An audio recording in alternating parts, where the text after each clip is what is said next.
Congratulations, you finally made it to 4 p.m. You know what that means. Happy hour. It's time to kick back, relax, and dive into the world of sports with the Young and Norvelle Show. Whether you're catching up on the latest scores, analyzing the big plays, or gearing up for tonight's games, we've got you covered. So grab a cold one, settle in, and let's talk sports. Here they are, Patrick Young and Terry Norvelle. And a happy Friday to each and every one of you folks out there. Kind of a happy holiday Friday. It just kind of feels like it. I know a lot of people have kind of started their holiday, I will say week, but I think it's about 6 weeks now as we are into the holiday season and glad to be here. Hi, everybody. Terry Norvelle set up shop as we do every Friday. Our Friday home is BRIX Jax Beach. Man, the stakes are heading out. Big happy hour crowd rolling in, and the weather's gorgeous. Just gorgeous. Sweater weather, jacket weather, whatever the case is. And clear as a bell, crowd starting to flock in here. Friday happy hour, great place for dinner. Remember, the $12.99 ribeye special is always on the menu here at BRIX Jax Beach. Jason Reynolds and his team, they do a super job, and they handle large crowds really well. I've been up here many times, and I mean that sincerely. If you're looking to get your family out that's coming in from out of town, you want to kind of have some fun, get out, watch an event, a football game, college pro. Yes, you want to go where people are at, but you want to go where people are at if the establishment can handle the people, and they can certainly do that here at BRIX Jax Beach. Come down tonight, this weekend. You will not be disappointed. Well-rounded menu and indoor-outdoor dining. Just a fun place. BRIX Jax Beach. We hope to hear from Patrick Young a little bit later. Brent Beard as well. Brent's got some family coming in.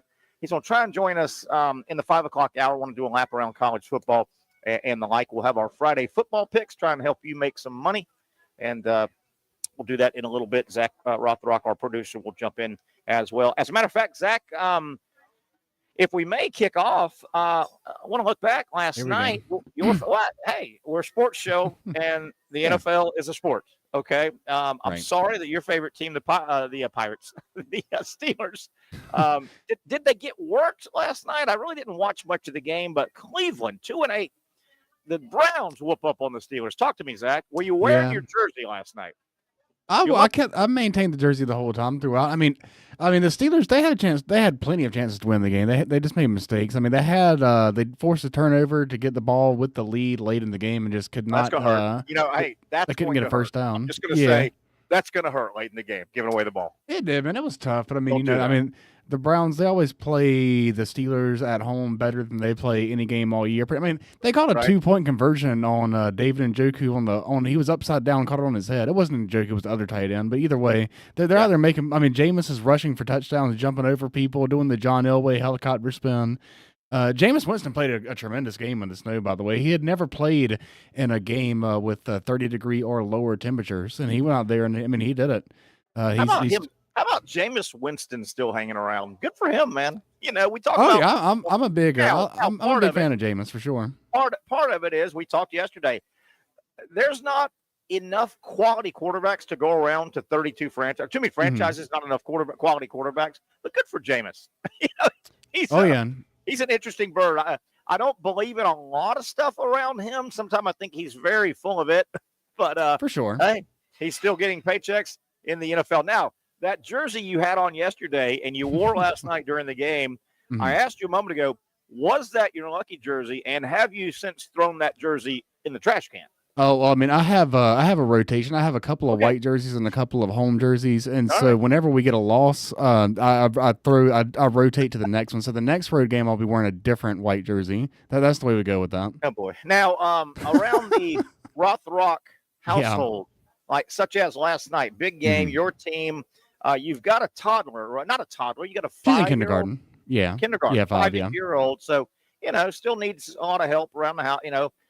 Wife and kindergartner, do they allow you to get in some part of the house, or are they watching with you, or what are you doing there? Oh, yeah, we watching the main living room TV. We have it on. We tried to keep little girl up for it, but she fell asleep by 7:50. She fell asleep. Well, that's good, though, right? Not making any noise, not getting in the way, right? Yeah, but Did she fall asleep on her own volition, or did you put anything in the milk? If you know what I mean. No, I try to encourage her. I want her to be I don't want to say brainwashed, but kind of just I want her to see the Steelers as often as possible and know that that's our team. So no, I was trying to get her to stay up.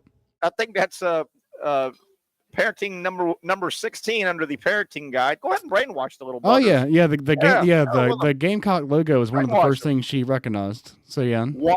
Why let your child have their own thought process and make their own decisions in life when you can do it for them? Well, for most things she can, but for this, I was like, we pull for the Steelers and the Gamecocks. That's just what we do. I don't know. All right, spin off topic. Being serious for a moment. I didn't watch much of the game. Obviously, see the highlights last night. Driving snowstorm, cold as hell. Mm-hmm. Zach, that got me thinking. And I think it's kind of cool that this is going to happen.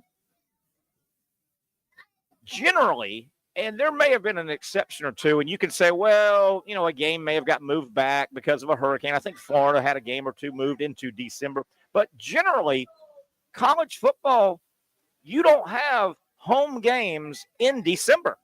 The season's over. Now, November can be cold, but December's a whole nother month. Keep in mind, you're going to have quite a few hardcore northern location teams in the playoffs, right? They'll make the playoff.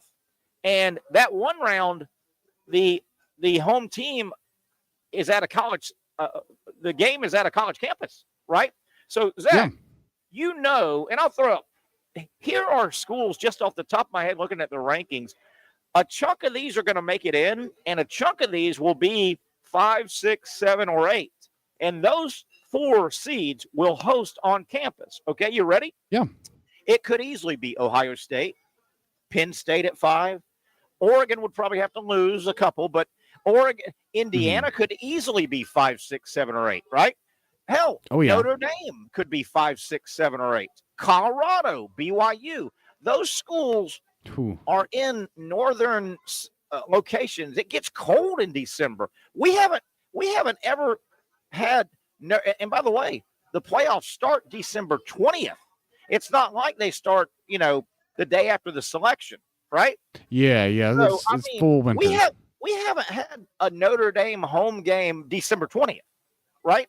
Yeah. If they're playing December 20th, they're generally in a bowl game that's in a warm, right, or in a domed bowl game.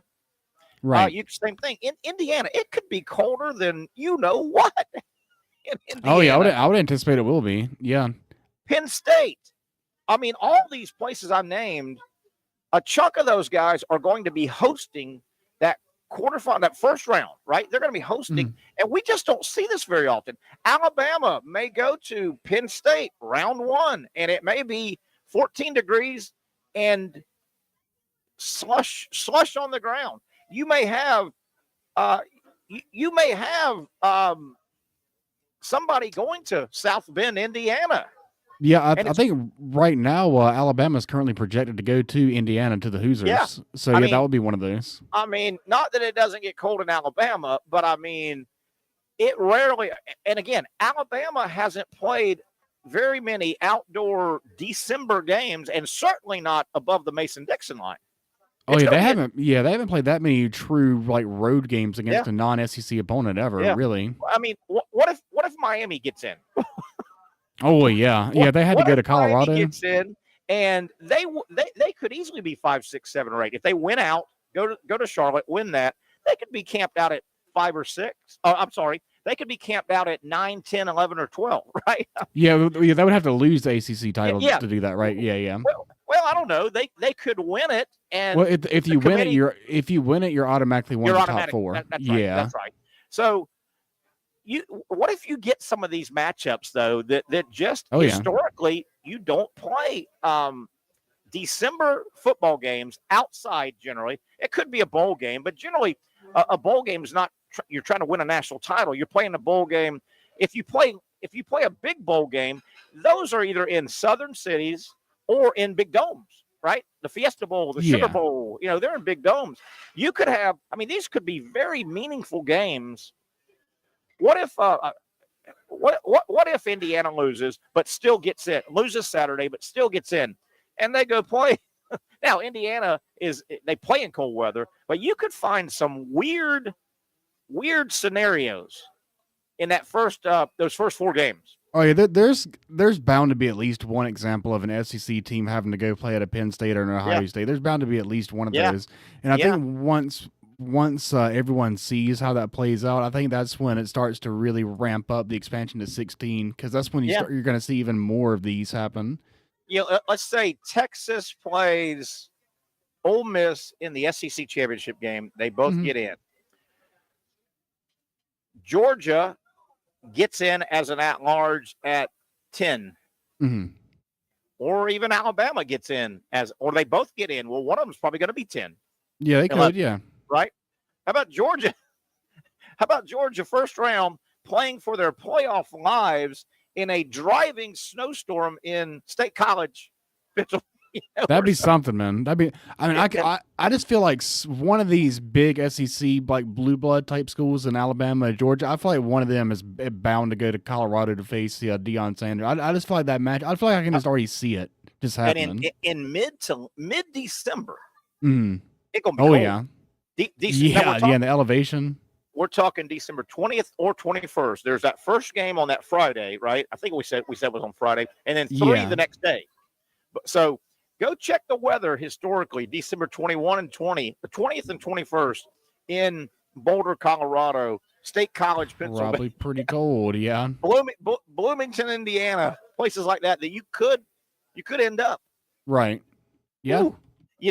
And let me tell you something before people start complaining.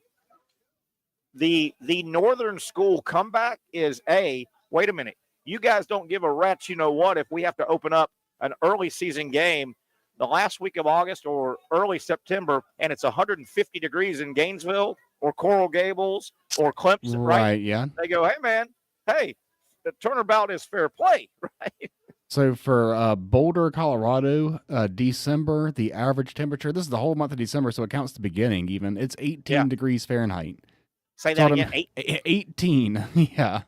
So I'd imagine the high average or just the average? That's the average for a typical day. I guess that'd be the average high. Yeah, that'd be the average high. The average high because the average high is 37. Actually, the average low is 18. The average, whoa. Yeah, and I would imagine that there's a decent chance the game will be played at nighttime, so probably would be around the low. Oh, I think they're all going to be at night. Yeah. I think no, I take that back. On that Saturday, it's like 12, 4, and 7 or 12, 5, and 8 or something like that. But since they're West Coast, they probably wouldn't be the 12. At 18 degrees, and I'm not a big northern guy. I haven't been in cold weather very much. 18 degrees, even if it's crystal clear, that's I mean, the fingers are numb, the feet are I'd imagine there's needles in your feet. Yeah. And the ball's slick, right? Yeah. It's 18 degrees. It's cold, my man. Yeah. Oh, yeah. Any type of wind, any type of precipitation is going to make it even more, too. Yeah. It's just going to add an intrigue. And I know we're going to start. As a matter of fact, I didn't see it, but I heard about this. Supposedly there was a funny viral, video going out there, and he might be an Ohio State fan, and he's out there being filmed, right? And it's in social. And he's saying something to the effect of, hey, man, I'm standing here. I think it was in Columbus. Hey, I'm standing here in Columbus. I love my Buckeyes. It's colder than hell. It's miserable. And you guys in Alabama or Georgia or wherever, we can't wait to see you up here play some football. You know what I mean? Yeah. It's bound to happen. He's just giving hey, man, I'm not sure you know what you're getting into. Yeah.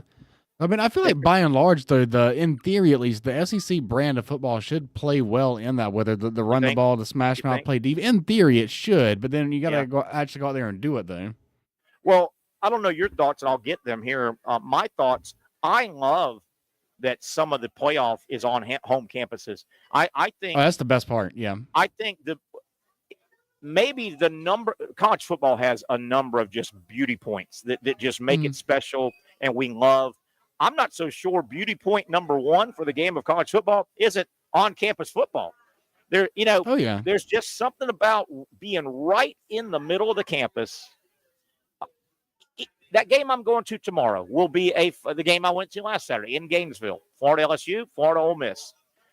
If you could if you picked up that stadium, the exact same crowd, everything's the exact same, and you move that game to Jacksonville, it wouldn't feel just like it did the other day with LSU in town, or it won't. You know what I mean? It's just different.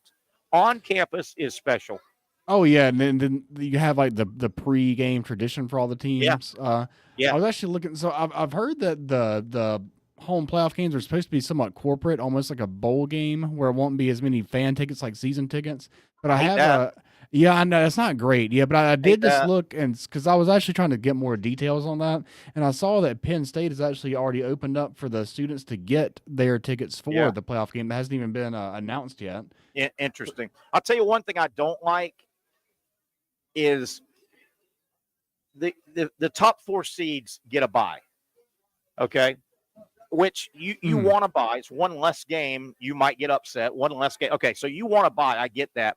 But do you realize seed number 1, 2, 3, and 4, they don't get a home game?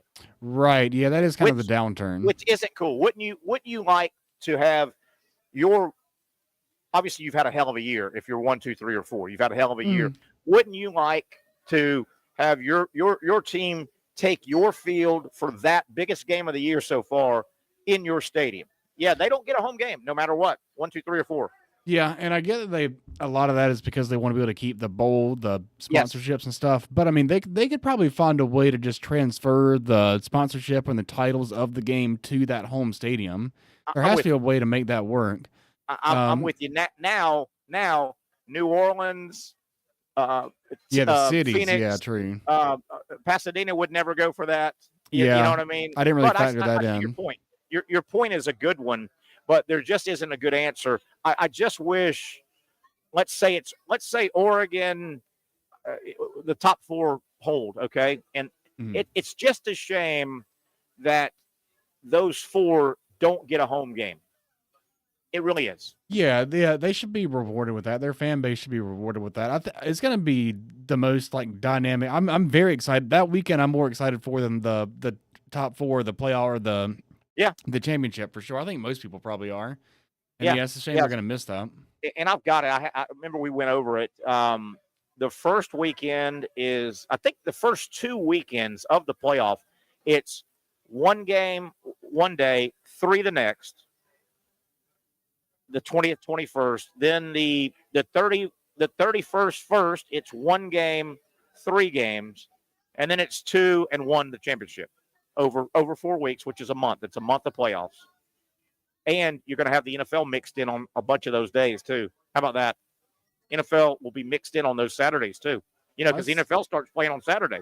Yeah, I see them for the quarterfinal round. I see them playing games on Tuesday and Wednesdays. Yeah, those days fall different.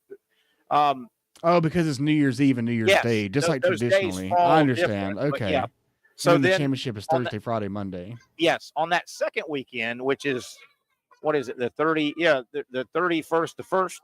Yeah, right. That's Tuesday, Thursday. Is that correct? It's a Tuesday, Wednesday, which is Tuesday, New Year's Eve and New Year's Day. Yeah. So, and I think there's 1 game Tuesday, 3 on New Year's Day, because they want it to feel like the old New Year's Day where there's multiple bowl games. Yeah, and that makes sense. Yeah, and those will be your rotating cotton, sugar, rose, and all that, and of course the Rose Bowl. They made sure they got that 5 o'clock time slot. New Year's Day. Yep. New Year's Day, 5 o'clock. That's their historic time slot, and they want to keep that part of their tradition. They want to be that New Year's Day or close to it 5 o'clock time slot. Yeah. So, man, and Zach, and we'll take our first break here in a moment. I always point to I can't wait for Selection Sunday, because we will have an idea. We'll know the top 4 because they would have won their championship game the day before, right? Yeah. We'll know those 4 teams. I guess they could be seeded in different order, but we'll know who won the games the day before. But we won't know all the at-large, and we won't know who's bracketed with who where. Yeah, that's going to be the drama. That's going to be where the drama ensues. That's the intrigue. I mean, you may sit there and go, man, I like my favorite team is X, but you may be sitting there going, my favorite, you're a Notre Dame guy, all right? And let's just say you're a Notre Dame guy, and you get in, you're not 1, 2, 3, or 4. You don't play in a conference championship game. They can't be 1, 2, 3, or 4, right? That's part of their rule. if you're a Notre Dame fan, you know you're getting in, so you're sitting there Sunday going, man, I hope we get on the side where we have to wrestle Texas, not Oregon, or vice versa. You know what I mean? That's the intrigue, like basketball. Yeah, or have to travel to a cold weather city, or have to travel cold weather. Yeah, interesting. It's an interesting dynamic. It's going to be a hell of a historic December, because again, remember some of those days. Remember, the NFL starts playing on Saturdays. Yeah, towards the end of the week, like 16, 17, 18. Yeah, after Christmas. That falls in December, I think. Yeah, I think after Christmas they start kind of doing that. So you're going to have, this playoff going on and I want to say toward the tail end of the college football playoff, which ends on January 20th, will the NFL have at least one round under the belt playoff-wise? They may start playing like the 12th, 13th, 14th, 15th. I think somewhere. they'll be, I think that might be the divisional round weekend. How about that? Monday the 20th? I think so. So if you're telling me, if I'm right, there will be at least a week or so where the NFL playoff overlaps the college football playoff. Yeah, it's got to be at least 1 week. How cool is that? Oh yeah, that's pretty. Yeah, I think the way that the format, this is the best college football format there's ever been. I think it's made the regular season games more exciting, which I know there's a lot of people that were concerned about that. You're making the regular season not matter as much. I think you're making more games matter more. I'm so glad you pointed that out. Yeah. Look around, look back right now, this college football season we're in. Let's look back just in your memory bank.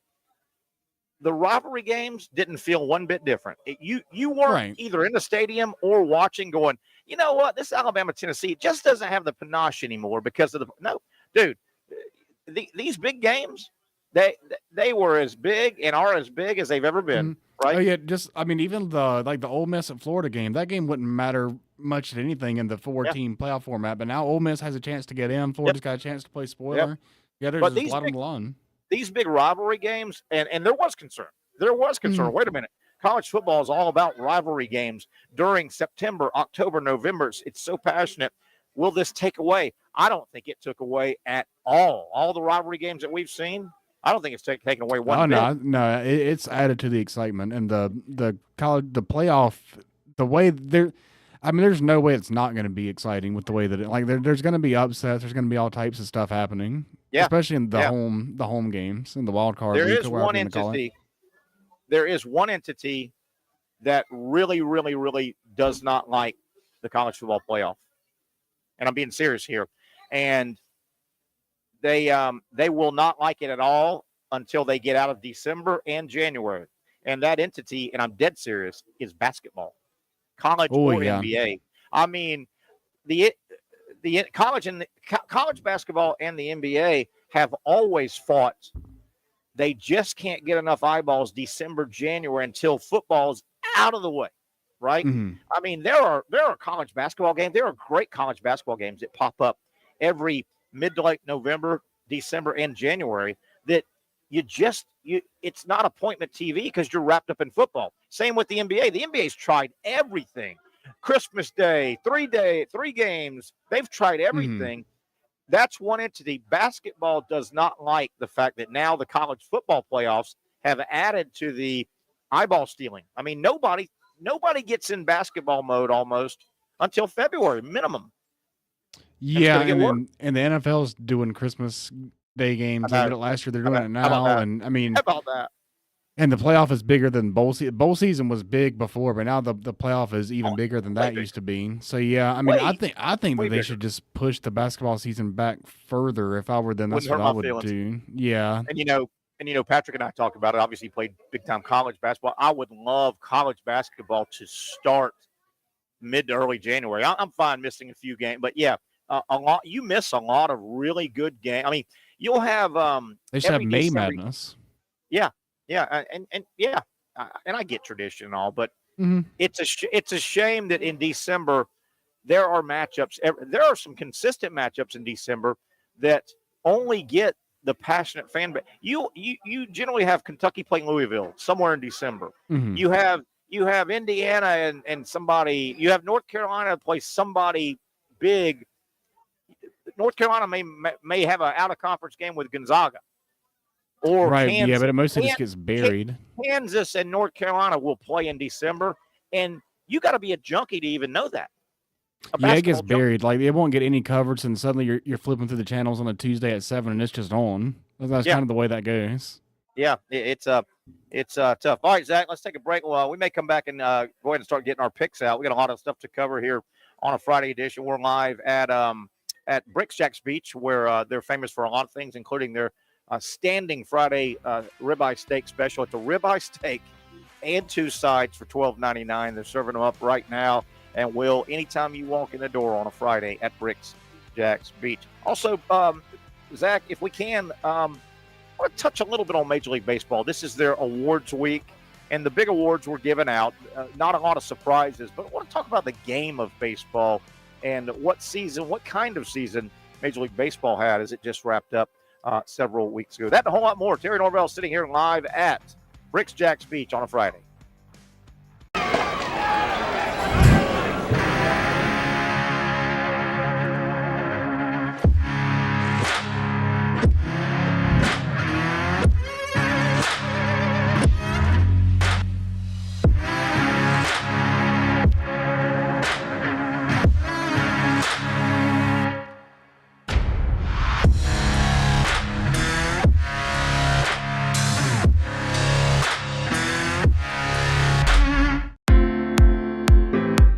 At Southeast Orthopedic Specialists, we know pain and injuries can stop you from doing what you love. This is why our board-certified orthopedic specialists offer the latest in both non-surgical and surgical treatment options and create a treatment plan tailored to your unique lifestyle and goals. So, whether it is a sports injury or that nagging pain that's keeping you from doing what you love, our team has the right treatment for you. For more information or to schedule an appointment online, visit our website. Finally, a family atmosphere, kid-friendly restaurant with a real sports bar feel. BRIX Jack's Beach features all of that and a large, climate-controlled covered patio with misting fans and heaters for all seasons. Mix in an extremely diverse menu that features the most quality and affordable steak at the beach, and there's no reason not to enjoy your next lunch, dinner, happy hour, or big sporting event at BRIX Jack's Beach, 300 2nd Street North in Jacksonville Beach. See you at BRIX Jack's Beach. You really got to hand it to him. Hold on. The previous play is under further review. I'm not sure what he could review, but okay.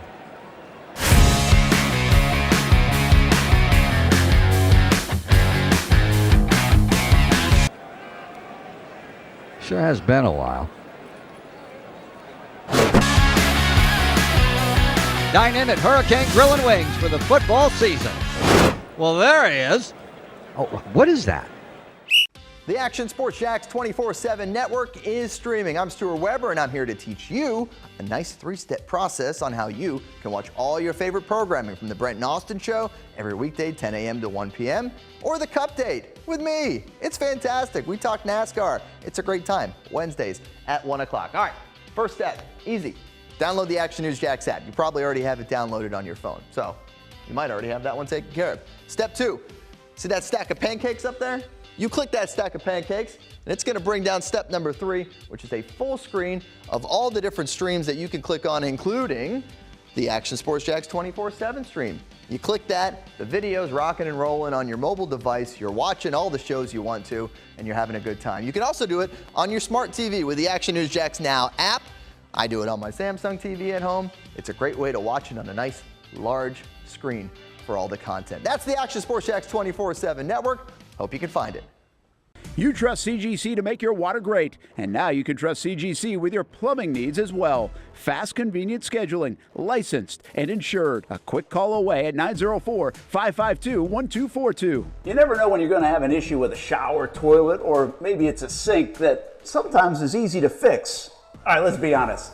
I'm not fixing anything. I'm totally staging this because when I have a plumbing problem, I call CGC Water Treatment and Plumbing. Trained professionals, transparent pricing, customer satisfaction. Small problem or even a bigger issue. Maybe you need a new tankless water heater or something a bit more intricate. The experts with 25 years of experience at CGC Water Treatment and Plumbing can do it all. Call 904-552-1242 or visit cgcwater.com. That's 904-552-1242 or cgcwater.com. CGC Water Treatment and Plumbing, an authorized independent Connecticut dealer. Florida license number CFC 1432579.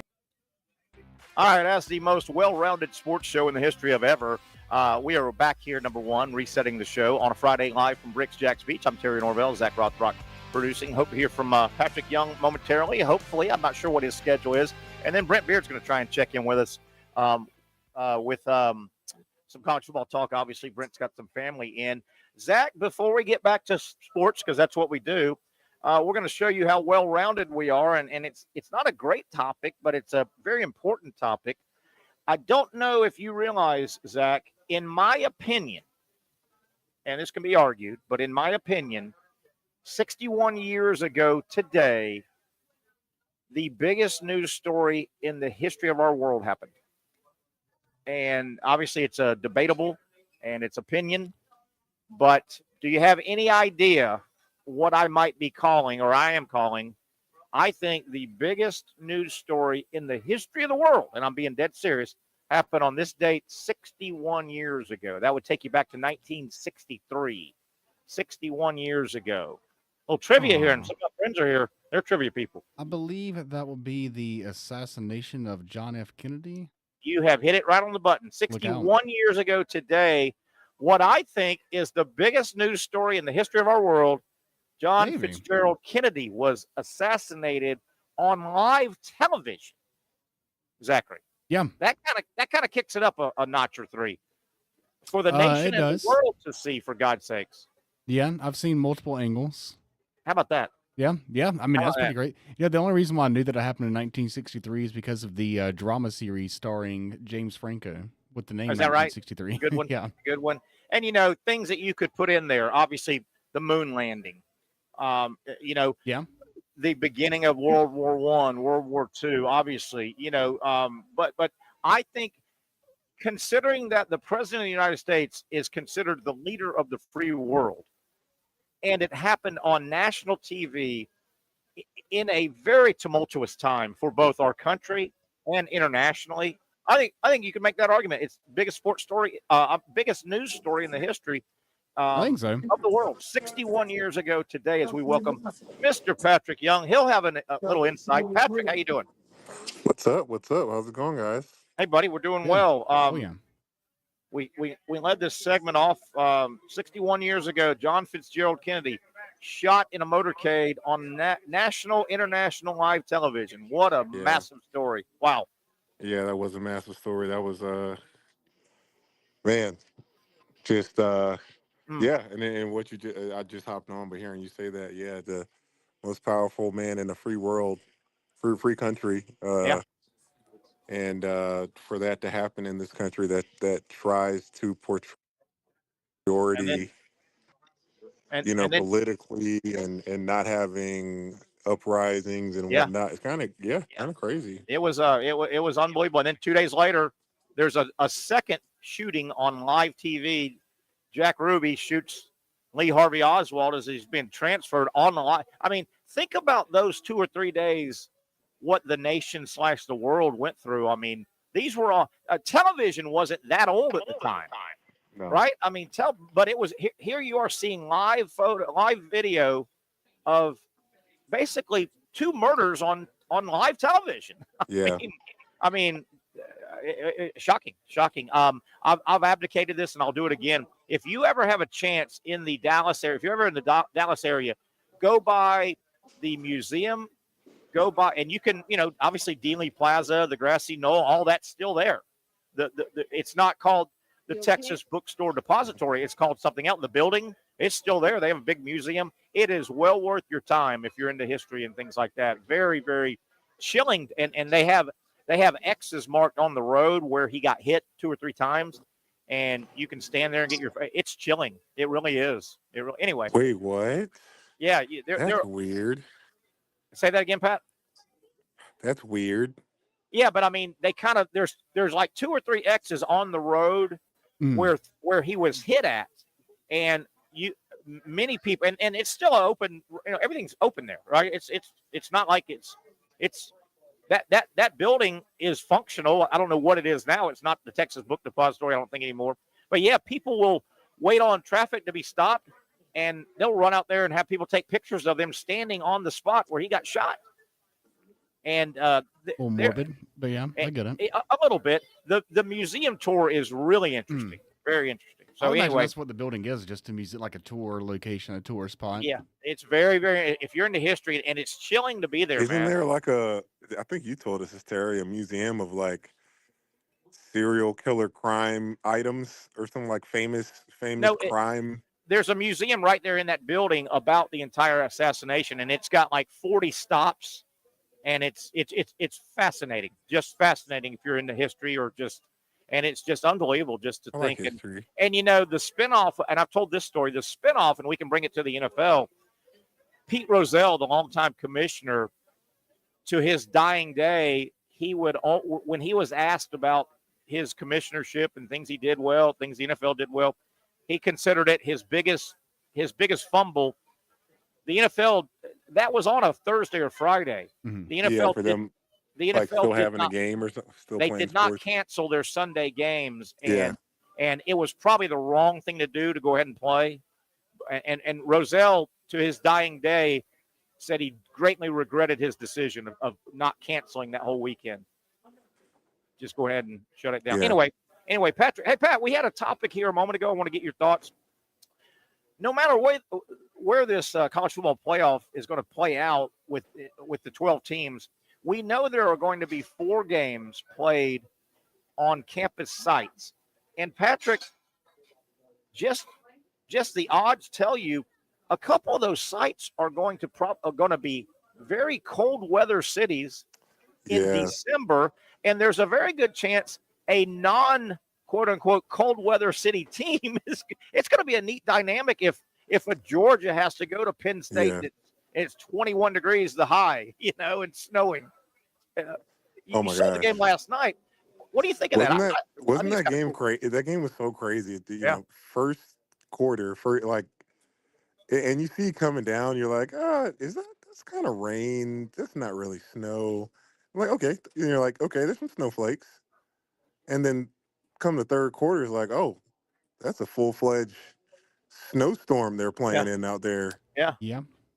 And I love that the NFL, they're ready, they're prepared. They had the guys running on the field to at least give you so you can see the lines.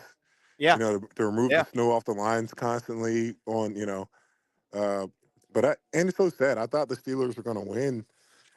When it was 19-18 with 4 minutes and something left, I turned this. Right. I went to sleep. I'm like, oh, all the Steelers got to do is get a field goal. They just had to get a first down. What happened? How did they just turn it over on downs? It had the punt. They failed to get a first down, and then they had a punt that went a net 15 yards, not 50, by the way, 15. 5. Yeah, 15 yards. A solid 15 yards. Yeah. Well, Pat, you kind of spun off what I wanted you to comment on, though. What are your thoughts, or have you put any thought? I think it's going to be kind of neat for the potential of a non-cold city college football team. I mean, Notre Dame may host it. Notre Dame could easily be. Notre Dame's going to be 5, 6, 7, or 8. They're going to probably host. There's a good chance in South Bend, Indiana. What if they're hosting Georgia and it's snowy? Don't like it. Yeah. I don't like it at all. Yeah. I think it's dumb. I think it's dumb because it's for the fans and for the it's just not going to be great quality football. I mean, as you say, we can hold this football better than you can in frigid minus 20 degree weather. That's not football skill. Yeah. Now the Northern School comeback is going to be, hey man, there are plenty of times when we do that opening game and we have to go down and play in Athens or Gainesville and it's 110 degrees and we're out of our element a little bit. That's their comeback, right? Yeah, but this is the playoffs. Yeah. Do you want these games? In my mind, I want these games to be excuse free and neutral. I want them to be you can't. I agree. But you're still going to get average Joe fan saying something about how it was rigged or that's the reason the refs or trying to screw up something. They're always going to be an excuse. Well, let me ask you this: if let's just use Notre Dame, because we know Notre Dame, they cannot get a bye because they don't play in a conference to win a chance. So Notre Dame, I like that. If they're in the playoff, there's a very good chance they're going to be seeded 5, 6, 7, or 8. 5, 6, 7, or 8 are all the seeds that will host. So if you're Notre Dame, and let's say you're sitting at 6 and you're going to host a game, and the committee comes out and you are paired up to host a first round game with number 10 or 11, call it Alabama.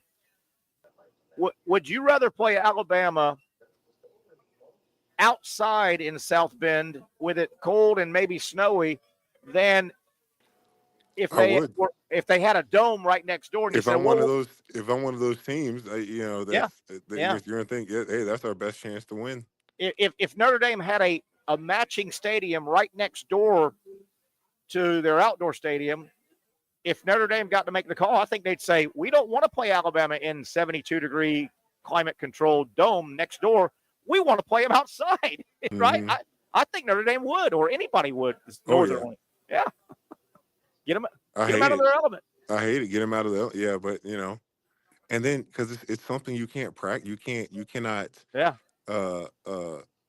Simulate that in practice. Yeah. You can simulate noise. You can simulate distractions, but you cannot simulate being in the freezing cold, making your team practice. Yeah. Interesting. It's going to be a good argument for the Northern fan, and it's going to now. You might be able to simulate heat. Yeah, you can simulate heat a little bit. Yeah, but a little bit. Yeah, if you have a closed off practice plate facility, just turn the AC off and make your guys. Now, what happens if 2 of those 4 games are generally Southern schools playing up north? Okay, let's say 2 of those. And what if it's cold and slushy and snowy, but the 2 Southern schools win the games? That puts a crimp in the Northern fan, right? It says, you never, hey, Alabama, you never have to come up to Columbus and beat us in the cold weather. What if they do? Shoot, I mean, Ohio State shouldn't be upset if they end up not getting the first round bye. Yeah, because they get to host the game, and they have a great advantage too. Yeah. It's gonna be. I really hope Indiana can somehow find a way to keep that game close or can win.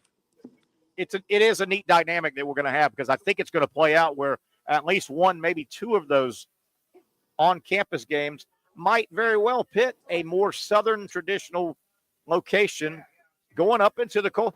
But think about it; those schools generally don't play home games in December. No, but they don't. 4 of them will if they're Northern schools. They will.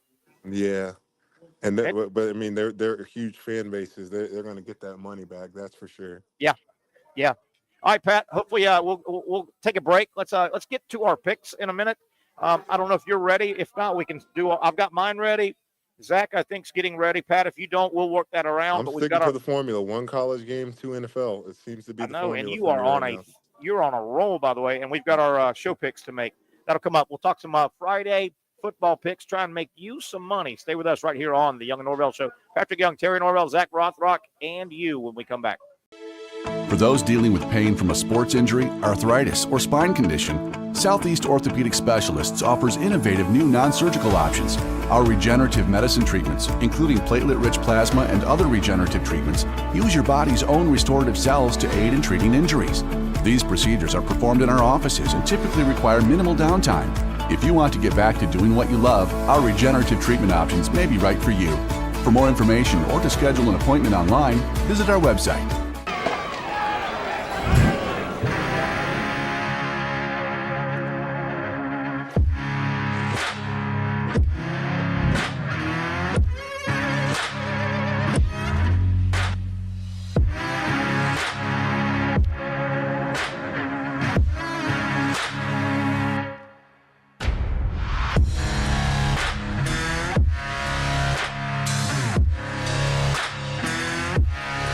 Finally, a family atmosphere, kid-friendly restaurant with a real sports bar feel. BRIX Jack's Beach features all of that and a large, climate-controlled covered patio with misting fans and heaters for all seasons. Mix in an extremely diverse menu that features the most quality and affordable steak at the beach, and there's no reason not to enjoy your next lunch, dinner, happy hour, or big sporting event at BRIX Jack's Beach, 300 2nd Street North in Jacksonville Beach. See you at BRIX Jack's Beach. Since 1936, Procter Ace has been proudly helping Jacks with all your home and garden projects. Whether you need tools, paint, plumbing supplies, or expert advice, we've got what you need to get the job done right. Looking to brighten your yard?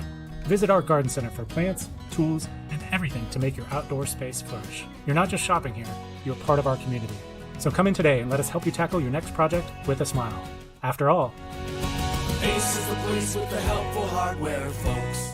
When I say it means something to me, gentlemen, it means something to me. High school football is back and it's bigger than ever. Welcome to the Friday Night Zone Blitz. It is bigger than a game. Watch the biggest games each week live as the action unfolds with instant reaction and analysis from our Hall of Famer, Kevin Sullivan.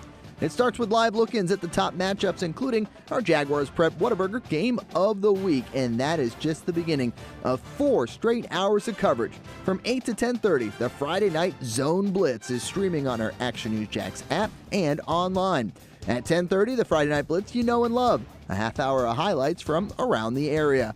11 o'clock, we shine the spotlight on the bands that pump up the crowd. 11:15, it's time to blitz through the highlights online and on air. Then 11:35, back to the stream to break down the night's results with a reaction from local coaches. 4 straight hours of high school football on the Friday Night Zone Blitz. Only on Action Sports Jax 24/7.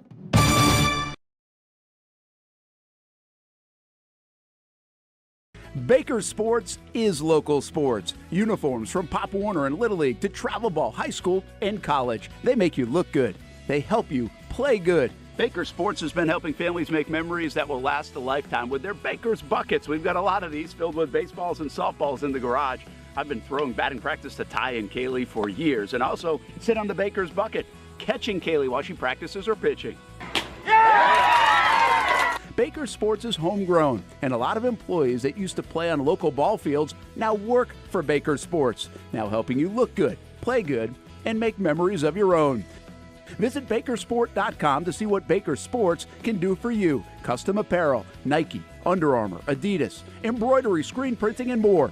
Baker Sports is local sports, from Jacksonville to anywhere in the Southeast. Bakersport.com.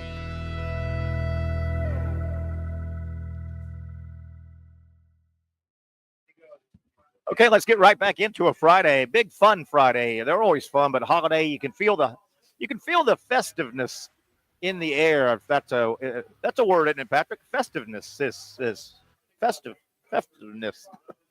Something like that. As everybody's left me. Zach, are you there? Is anybody there? I am here. Patrick has dropped out momentarily. I am here.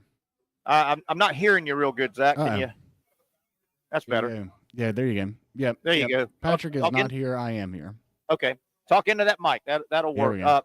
Festiveness, is that a word? I think that's like George Costanza's holiday. Festivus. Yeah, Remember that? Festivus for the rest of us. Yeah. What was the concept of Festivus? You had to wrestle somebody or something? Something like that. I think so. I just remember there being a man's ear involved, I believe. I remember that was a different episode. I don't know. That might have been that same episode. Yeah, I think it was just combining all the December holidays into one. So it's a Festivus for the rest of us. All right, Zach, let's look back where we're standing. And you and Patrick have made a charge. I've gotten a little late. I don't want to make an excuse. I've gotten lazy and sloppy with my picks. I've slid into second place. Patrick's been red hot. He had a 30-point week. He now is leading everybody with 110. You had a 30-point week, if I did it right. I know that's odd, but you had a 30 freaking point week. Huh? Back-to-back 30-point weeks. Back-to-back. I've got you now. You've gotten out of the negative numbers. You're plus 25. Look out. How about that? And I had a push. I had a 0, right? I had plus 15, minus 15. So I'm sitting at 90. So Patrick's leading 110. I've got 90, you're 25, and Patrick's probably making his picks right now. Let's go ahead and get ours out if you want, Zach. Do you have your first pick ready to go? Yeah, I'll start with my 5-pointer. I know the Detroit Lions just beat the Jaguars by 52-6, but the Indianapolis Colts are getting 7. Anthony Richardson starting. I like the Colts to cover the +7 against the Lions. Where's the game at? That I feel like that's in Indianapolis. Okay, but so Lions versus Colts. Yeah, Colts +7. I'm going to underline the Colts. You're taking them plus a touchdown. Okay. And that's Yeah, your definitely in Indianapolis. And that is your 5-pointer, right? Yeah, it's just the 5. Okay. All right, I'm going to start here. My first game, I'm going to be in the college world here, and I am going to take Iowa State. They've had a couple heartbreaking losses. Iowa State is at Utah. Utah is as banged up as anybody in the country. They're on their third quarterback. Yeah. 3 quarterbacks have literally had season-ending injuries. 3, not 1, not 2, not 3. Colorado roughed them up. The game's at Utah. I'm going to take Iowa State, giving 6 points, and that's my 15-point game, my man. Okay, the big 15. All right. Yeah, I like Utah. I like Kyle Whittingham. I really have always liked Cameron Rising, the quarterback. He just never could get healthy again. He just couldn't get healthy. All right, Zach, what about game number 2 for Mr. Rothrock? Yeah, so the 10-pointer, it's Cardinals at Seahawks. The Cardinals are getting 1 point, and I'm taking them +1. Okay, let me get that down. Cards at Seahawks. And what's the spread? Say that again. +1, just +1. For? The Arizona. Arizona. So you're taking the Cards and a point, right? Yeah. And that's your 10-point game. All right. Okay. You got it. Don't get all sassy. You got it. Okay. All right. I'm going to take my next game. I'm staying in college. I'm going to South Florida is 5-5, so they're playing for bowl eligibility. They need one more win. They're at home in Tampa. They're taking on Tulsa. The big issue, though, is South Florida is giving 17, but I'm going to take the homestanding Bulls to beat up on Tulsa, but that's my 5-point game because I'm worried about that 17. Yeah, that adds up. Give me South Florida trying to get bowl eligible at home against a bad Tulsa team. All right, Zachary, you got a third game here? Yeah, for my big 15, I try to kind of stay away from the college game of the weeks, but I feel like I got a decent handle on this. I feel like 11 points is way too much to be given the Indiana Hoosiers at Ohio State. I'm not so sure they win outright, but I think they keep it close. Yeah. All right, so you like Indiana, and they're getting how many? 11. Plus 11, and that is your big boy pick. That's the 15, yeah. Woo! I like Coach Signetti. Yeah, a lot of people do. He seems like he's a down-to-earth guy. He if he's calling the plays or mandating it, man, they have fun offense, don't they? They're wide open. Yeah. They are wide open. All right, let me give you my final game here. I'm, of course, in the college world. I'm going to go take a road team. Texas A&M has to win their game this Saturday, tomorrow at Auburn. A&M is at Auburn. This will be my 10-point game. And, Zach, here's the setup. Texas A&M, they've got Auburn. If Texas A&M beats Auburn, and if Texas tomorrow beats Kentucky, A&M and Texas will play next week in College Station, and the winner of that game will go to Atlanta. So half of the championship game in the SEC will be decided. I think Texas A&M can taste it. They're not going to stub their toe on the road. Give me A&M giving 2.5 points. I thought it would be bigger, by the way. They're only giving 2.5. I know it's at Auburn. Yeah, I mean, I didn't notice this game. If I had noticed this game earlier, I might have put it on my ticket. Yeah. Auburn's not that good. I might actually use that on the Hard Rock app, though. Yeah, and 2.5 points. That's not a lot. Oh, my. Yeah, wouldn't you think it'd be bigger? I really would, yeah. I get that it's at Auburn, but yeah. Yeah. I would expect that to be like 6, 7.5 maybe. How fun is that? If those two games happen, I just said, between A&M and Texas, they both win Saturday. How freaking fun and wild will College Station be hosting Texas? And that rivalry has been on the shelf for 20 years because of conference affiliation. Yeah, and I imagine that's something that the SEC wants. And I'm not saying that games are rigged or anything like that, but I'm saying that sometimes things might be potentially manipulated. And I feel like there's going to be. I think that it's going to happen. I think Texas A&M is going to somehow win, and I think that we're going to see that all Texas, that heavyweight for the chance to go to the championship. Yeah, and then with 2 losses, Texas would get an at-large. Yeah. So that's probably pretty optimal. How about from that? an SEC standpoint? Yeah. How about that? You know who else would like to see Texas A&M win is Notre Dame. Notre Dame, the only chance Notre Dame has, if you've looked at their schedule, that they beat Texas A&M week 1.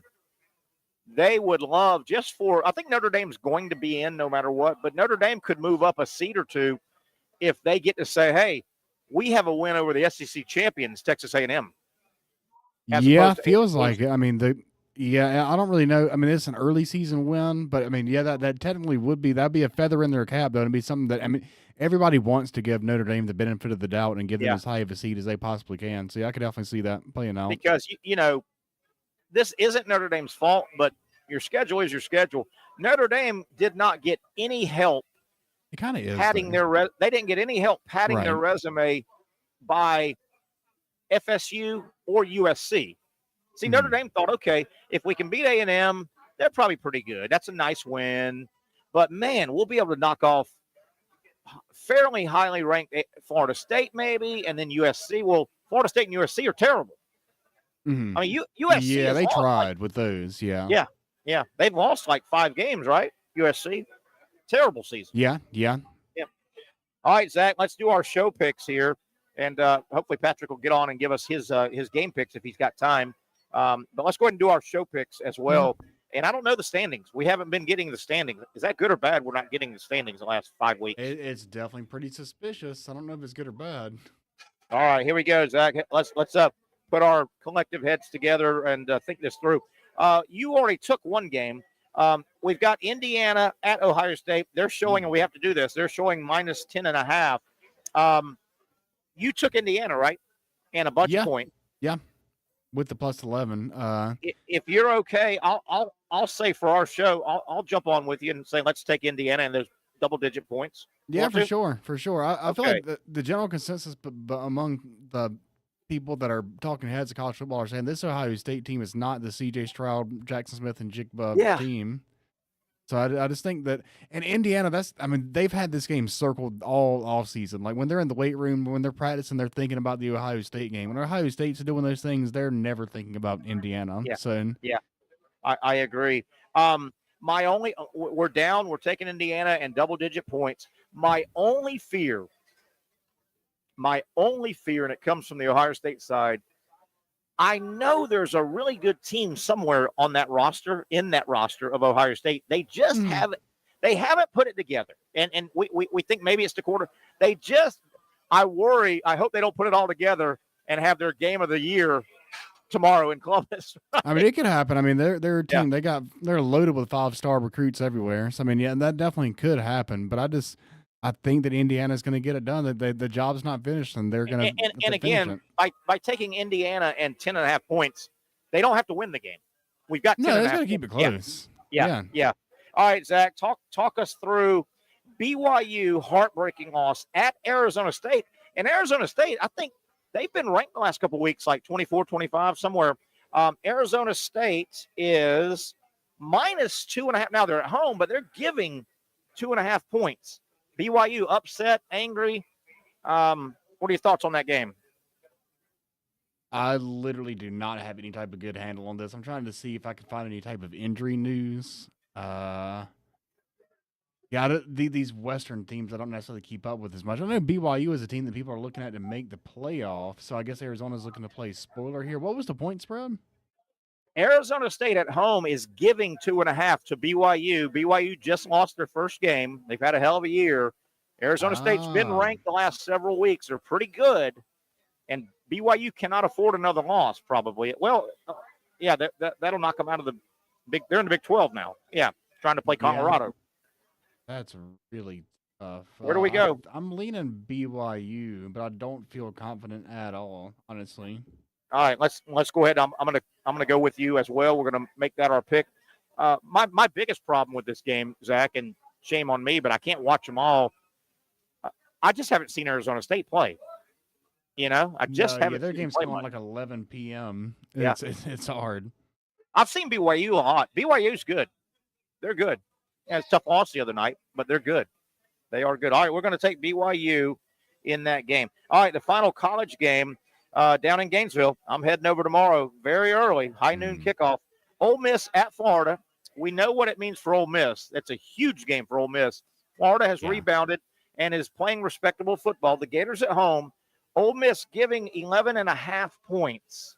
Where do we go? That's a lot of points. But Ole Miss, if they get it going, they can roll up. As a rule of thumb, this says it's only 11.5. The Hard Rock app has already moved to 12.5 since this line came out. So that means it's moving towards Ole Miss, and that means that we should go with Ole Miss. Just based on that alone, which is what I was thinking anyway. I hate it. I like the way the Gators have been playing with DJ Lagway. Yeah. I really do. And I think they're going to look to close out the season strong against FSU. But I think Ole Miss has got a good chance to win the whole thing. And if they're going to win the whole thing, they've got to win this game in the Swamp handily. You know what? I'm with you. I'll go ahead and go with we'll go with Ole Miss. When it's over, and this could look, hopefully not injury wise, but this game could look a lot like the Florida Georgia game in that Florida jumped out ahead. I think 3-0 got up 10-3, 10-6, hung around. Well, the game ended 14 points, Georgia, but it wasn't a 14-point game. This could end up like that. Yeah, if DJ Lagway played that Georgia game out, they might have won that one outright. And again, there's another trump card. Does Lagway's going to play? Another week later, can he give him any running game? Last week he did not run, and he was. You could tell in the press box he was coached not to run. And Ole Miss's front four is substantially better than LSU's front four. I believe that. All right, we're going to go Ole Miss. I hope to miss this game. I hope I miss the hell out of this game. As a matter of fact. All right, let's zip through the NFL games for our show picks, and then we'll get Brent Beard on. He's waiting in the wings. 49ers at Green Bay. The Packers home team giving away 2.5 points. I don't like where the 49ers are at right now, man. No, not at all. I'm actually trying to look up right now if George Kittle is playing this game. That kind of sways me. I think he's going to try and play, he said. Okay. But he's got to help. Honestly think I still like the Packers. Yeah, I'm going with Green Bay as well, so that is a consensus. Tampa Bay, the Buccaneers, the Bucs are giving 6 points. They're on the road at the Giants. What a mess the Giants are. They're Tommy DeVito, for God's sakes, will play. We got to take the Bucs, don't we? Yeah, I think Big Mike Evans is going to come back, which is huge for the Buccaneers. And so, the Giants have quit. Their locker room is in shambles right now. They can't believe DeVito is playing over Drew Lock. What a mess, man. What toxic a mess environment. Yeah, what a Buccaneers. And, that happens this time of year in the NFL, man. You'll have those 3 or 4 teams. They've cashed it in. It's hell. Jacksonville's going through it. I mean, the hallways. The hallways in these team headquarters are not fun. No, it's Cancun on 3. They're ready to game. It really is. Yeah. And final one, Zach. Before we get out of here, officially out week 12. So I think that we should further go with Packers. Boys, San Fran's had a tough year, injury wise. They just haven't gotten it going. They always do. Final game, Ravens. That's my Super Bowl pick. They've lost a few recently. Ravens at the Chargers. Pretty good game. Ravens giving 2.5 points. They're giving away 2.5 on the road. Ravens Chargers. Pretty good game, right? That's a great game. It really is. Man. The Ravens probably bounce back. They're not ready to stop Lamar. Yeah, I'm going to say that's my Super Bowl pick. I like the Chargers. I think the Chargers can win I think the Chargers could beat the Chiefs. So they could win a playoff game. I don't know if they can win a playoff game against the Chiefs. So they can win a playoff game against someone. Oh, my. And they could beat the Chiefs in the regular season. I like the Chargers. All right, my man. We're down. We are down. I hope I'm wrong about a couple, but we got to pick with our head, not our heart. You know what I mean? Yeah. Ole Miss is a good football team, man. I know. And boy, if not that he pulls his foot off the gas, but the whole dynamic, how ironic is it that Lane Kiffin is rolling into Gainesville tomorrow?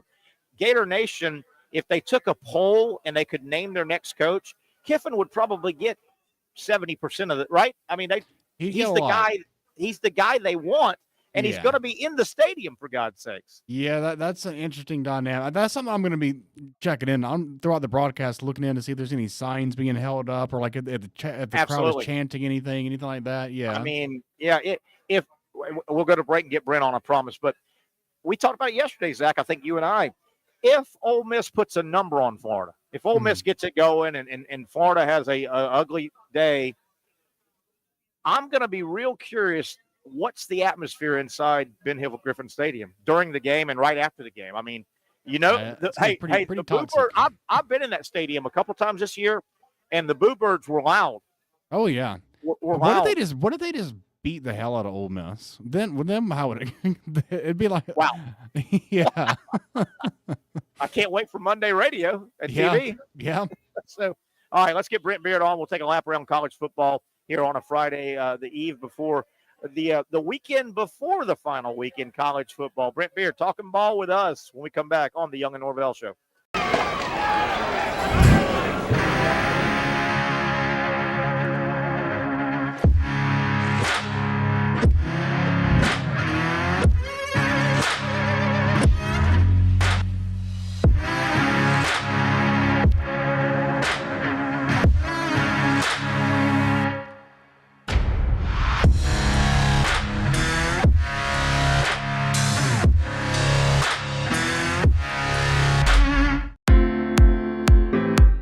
At Southeast Orthopedic Specialists, we know pain and injuries can stop you from doing what you love. This is why our board-certified orthopedic specialists offer the latest in both non-surgical and surgical treatment options and create a treatment plan tailored to your unique lifestyle and goals. So, whether it is a sports injury or that nagging pain that's keeping you from doing what you love, our team has the right treatment for you. For more information or to schedule an appointment online, visit our website. Finally, a family atmosphere, kid-friendly restaurant with a real sports bar feel. BRIX Jack's Beach features all of that and a large, climate-controlled covered patio with misting fans and heaters for all seasons. Mix in an extremely diverse menu that features the most quality and affordable steak at the beach, and there's no reason not to enjoy your next lunch, dinner, happy hour, or big sporting event at BRIX Jack's Beach, 300 2nd Street North in Jacksonville Beach. See you at BRIX Jack's Beach. You really got to hand it to him. Hold on. The previous play is under further review. I'm not sure what he could review, but okay.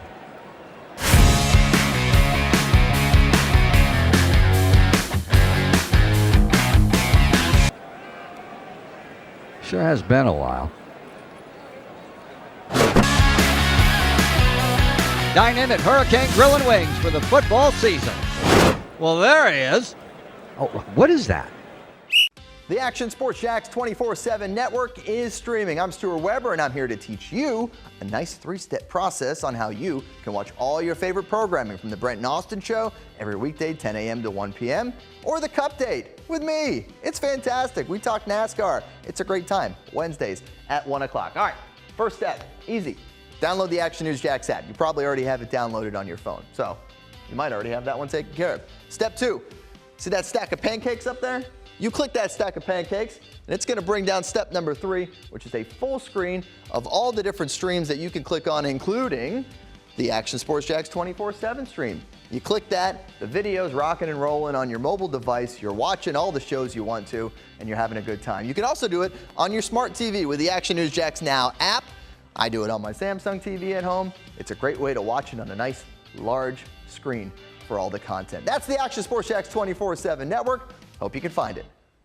You trust CGC to make your water great, and now you can trust CGC with your plumbing needs as well. Fast, convenient scheduling, licensed and insured. A quick call away at 904-552-1242. You never know when you're going to have an issue with a shower, toilet, or maybe it's a sink that sometimes is easy to fix.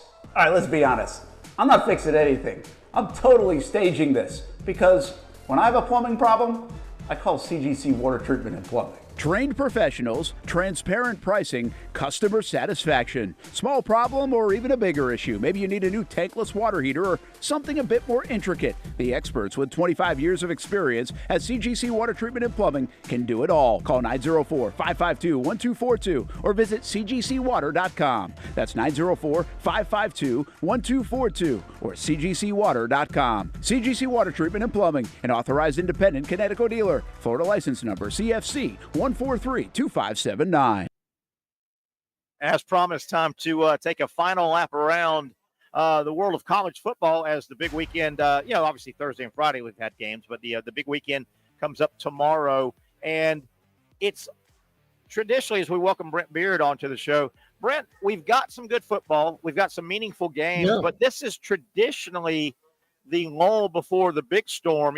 This is the next to last weekend, and most of your big rivalry games are next weekend. But we've got some stuff that matters. That big game in Columbus, and something's going to shake out in Gainesville. It's going to be a weird dynamic. Somebody's going to be real happy, real mad, and somebody may have a college football playoff bid closer. Somebody may have their home fans booing their coach off the field. I don't know what the hell's going to happen in Gainesville, but there's a couple good games right this weekend. Well, and I would throw in also the A&M at Auburn game. Yep. Now A&M should win that game, but you and I both know there's some voodoo that happens at Auburn from time to time. I agree. And strange things can come about. I don't know if Auburn can block that Nick Scorton, the Purdue transfer in that defensive line. And look, again, we harp on this every week, but if you got Jarquez Hunter, why not run him? Instead of trying to depend on Peyton Thorne. And how will Marcel Reed do? But look, I've heard that all week long, Terry. It's A&M's the best team, but funny things happen at Auburn. Yes. You can't base your game plan on funny things that happen at Auburn. So, but I'll tell you this though. What you led off with about, hey, this could be a dicey little game. Yes. The Vegas boys feel that way. Yeah, it's obvious. They only have A&M giving. Now, A&M's the road team. I get it, but A&M's giving 2.5. I thought it might be, 6, near a touchdown maybe. Oh, yeah, or more than that. I mean, what does that tell you? That it'll be a field goal, maybe between the two? Yeah. Is what you're looking at. But I mean, there are high stakes in this game. I mean, obviously, now if Auburn loses this game, they will not have a winning season for the 4th year in a row, which is sacrilege for a program like Auburn. Yeah, man, the Auburns and the Floridas, they're just not used to that many losing seasons in a row. I mean, this isn't 1940, 1950. No. I mean, you don't lose those kind of games that much at those places. Texas, Kentucky. Kentucky, do they have anything in the gas tank? And man, with Texas and A&M, they can taste it. I mean, they can taste it. Right. It's hard for me to think that either one of them would stub their toe. Texas, Kentucky, any concern there with the Longhorns? I guess every day you tee it up, there's a concern. Well, here's a reason for concern would be I think what's different with this game is that Kentucky defensive line and defense in general, Jamin Dumas-Johnson, J.J. Weaver, Deion Walker, Maxwell Hairston on that defense come back. Yeah. So that's going to help them. This is an amusing stat, Terry. Yeah. Is the last time these two teams played, Lord, this is amazing. 1951, and the Kentucky coach back then was one Paul Bear Bryant. A guy named Bear Bryant was coaching Kentucky. How about that? And you may not know this off the top of your head, Brent. A&M and Texas, because of getting out of each other's conference, they haven't played in how long? I mean, they'll play next week for the first time in it's got to be 15. 18, yeah. There's no doubt about that. Easily will be now. Again, the thing that Kentucky's got to deal with is Texas I mean, Quinn Ewers is kind of up and down. Yeah. But I tell you what, that defensive line for Texas chased Green, the Arkansas quarterback, all over the field. Yeah. And put him on his back several times too. So, but now, hey, how arrogant would Texas people be if they won the conference in their first year? Oh my God, first year and they win it. Getting back to Texas, I got the Arkansas-Texas pick right because of points. Yes. But I was stunned. I thought Arkansas would put up. They got a little squirrely in the third quarter, but the minute they got squirrely, Texas, that's right, like a cigarette on the ground, they put their foot on them and said it's over. How about this storyline? And it's fabulous for college football. I think it's going to happen. You could not write this better if you went to Hollywood and said, put us together a script that says, how about Texas and Texas A&M, bitter rivals. Yes. They have finally been forced to quit playing, which nobody likes because of conference affiliations and infighting. Hey, they're going to get together after about a 20-year hiatus, and the first time they're going to play since the hiatus, there's going to be this thing called the 12-team college football playoff on the line, and the winner goes to that, and the loser is probably just heartbroken. Yeah. I mean, how about those stakes, which I think the game is in College Station next week? It Yeah. is. That there will be the fire marshal will have to do something in that game. That there'll be so many people there. I mean, there'll be 105. That they may have them stretch out on the flagpole. I don't know, but and look, here's the funny thing about this. Mike Elko was talking this week. I think we mentioned this Wednesday, but the Bears are beating. Well, Coach, how's the practice been this week? Well, we're really focused right now on Texas. Auburn. Listen, Terry. Oh my, I didn't hear that. Terry, he gave that away, didn't he? I didn't hear that. Oh my. Said, look, you and I both know they've probably practiced one day on Auburn this week, and the rest of them on Texas. Yeah.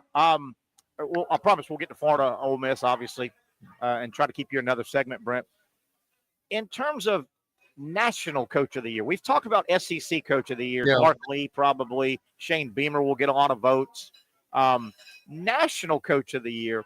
If A&M was to go win the SEC, Mike Elko in year one at A&M, I mean, that would be hard to turn your back on.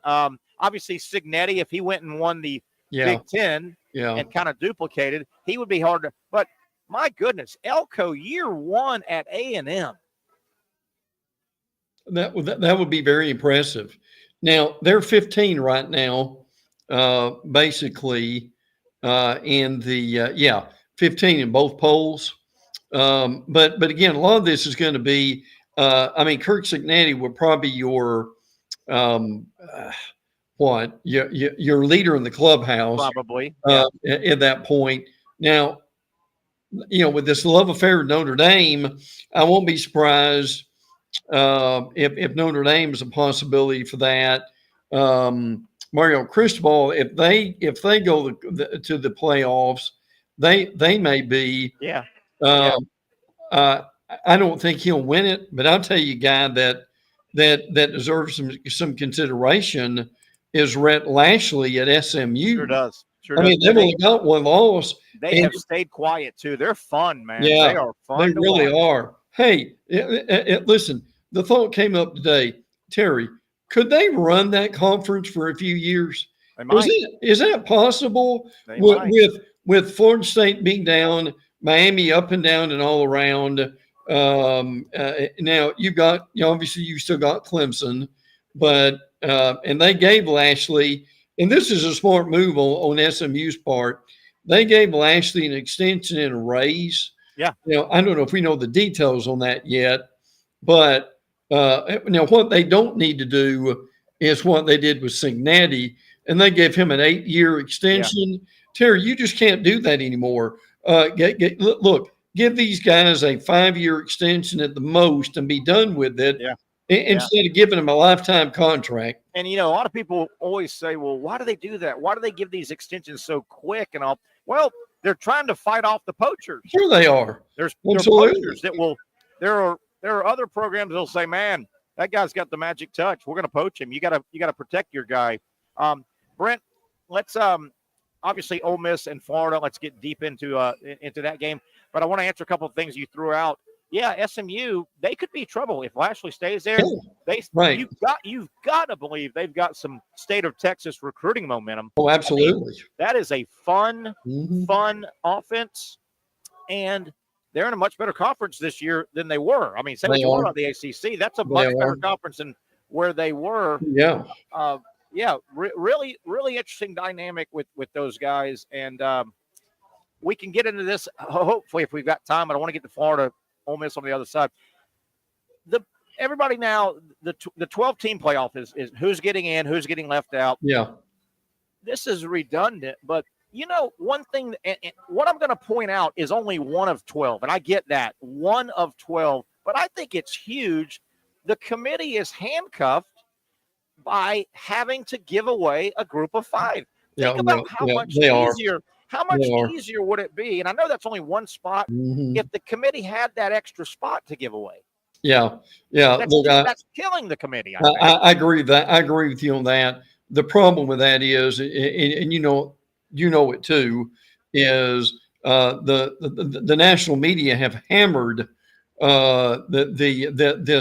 this idea of at least getting more access and opening it up to the non-Power 5. Now, what you and I have talked about now for months is, look, go and talk to television. That's what you need to do first.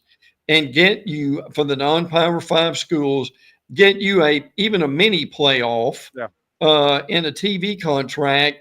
That'd be wouldn't you rather have all of them on TV instead of one of them on TV? I just don't understand. But, man, I guess the committee is at fault because they probably pushed for the group of 5. Yeah. But think about if that committee had that extra at-large berth in their back pocket. It would free up a lot more. I think it's much more than, well, Terry, it's just one of 12. I think it's bigger than that. It is. I think it's bigger than that. Brent, hang tight if you can. Let's jump into Gainesville tomorrow, high noon. And by the way, that's an ESPN game at noon, right? Yeah. They those boys, they get done with game day, and game day kicks it to that game at noon. Sure does. Hey, when Reese says goodbye, the kicker's teeing the ball up. Literally. That game will be kicked off, but it ain't no 12-10, 12-15. Yeah. That boy will be 12:01 and 30 seconds.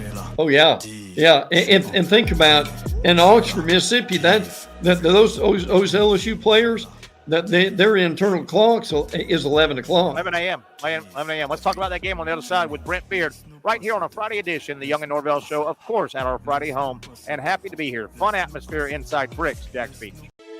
For those dealing with pain from a sports injury, arthritis, or spine condition, Southeast Orthopedic Specialists offers innovative new non-surgical options. Our regenerative medicine treatments, including platelet-rich plasma and other regenerative treatments, use your body's own restorative cells to aid in treating injuries. These procedures are performed in our offices and typically require minimal downtime. If you want to get back to doing what you love, our regenerative treatment options may be right for you. For more information or to schedule an appointment online, visit our website.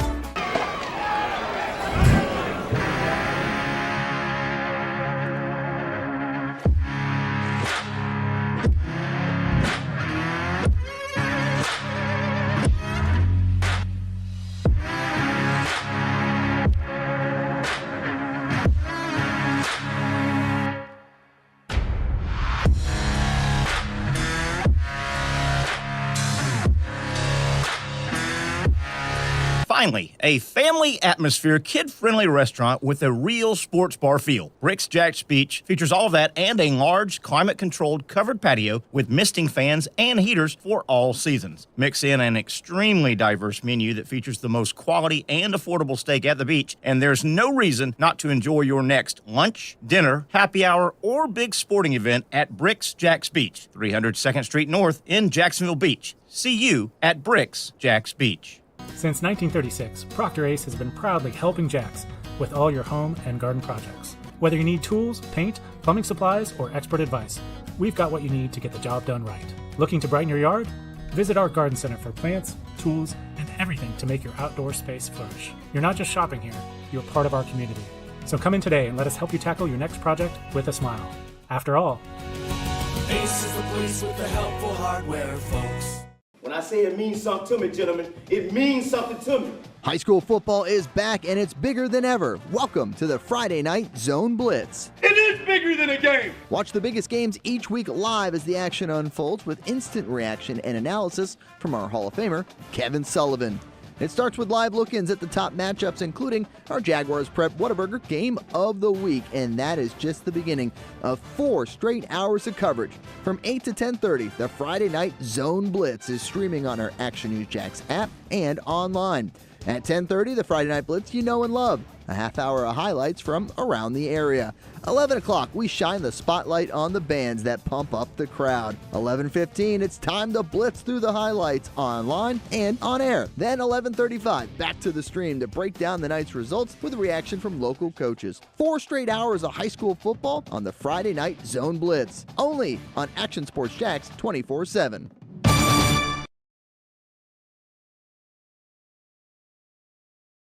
Baker Sports is local sports. Uniforms from Pop Warner and Little League to travel ball, high school, and college. They make you look good. They help you play good. Baker Sports has been helping families make memories that will last a lifetime with their Baker's Buckets. We've got a lot of these filled with baseballs and softballs in the garage. I've been throwing batting practice to Ty and Kaylee for years and also sit on the Baker's Bucket, catching Kaylee while she practices her pitching. Baker Sports is homegrown, and a lot of employees that used to play on local ball fields now work for Baker Sports, now helping you look good, play good, and make memories of your own. Visit Bakersport.com to see what Baker Sports can do for you. Custom apparel, Nike, Under Armour, Adidas, embroidery, screen printing, and more. Baker Sports is local sports from Jacksonville to anywhere in the Southeast. Bakersport.com.